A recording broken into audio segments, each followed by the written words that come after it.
তো যাই হোক, তাদের যে কৌশলগুলো আমি একদম স্পষ্ট বুঝে গিয়েছি। তাদের কৌশল ছিল জাতীয় সরকার নির্বাচন করার।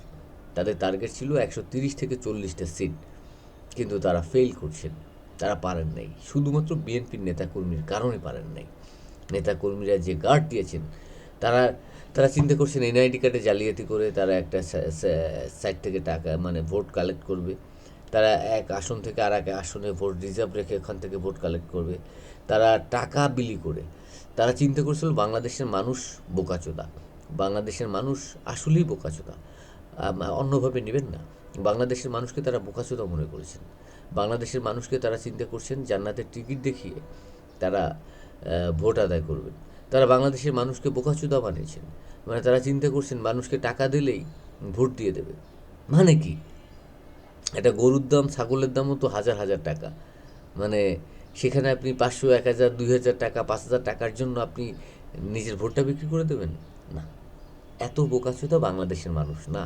ওনারা কিন্তু পুরো বাংলাদেশের মানুষকে বোকাচোদা মনে করেছেন। এটা কিন্তু একদম স্পষ্ট।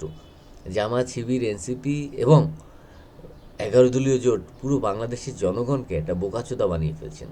মানে বানিয়ে ফেলছেন মানে বোকাচোদা মনে করছেন, তারা কিন্তু বোকাচোদা হননি। এটা কেন? তারা বাংলাদেশের জনগণকে মনে করছেন যে টাকা দিলেই ভোট কেনা সম্ভব। মানে ওয়ার্ড ইউনিয়নের যে মেম্বার নির্বাচন হয় না, ঠিক তারা এই নির্বাচনটাকে সেই জায়গায় নিয়ে গেছেন যে টাকা দিলেই আসলেই ভোট দেওয়া সম্ভব, ভোট কেনা সম্ভব।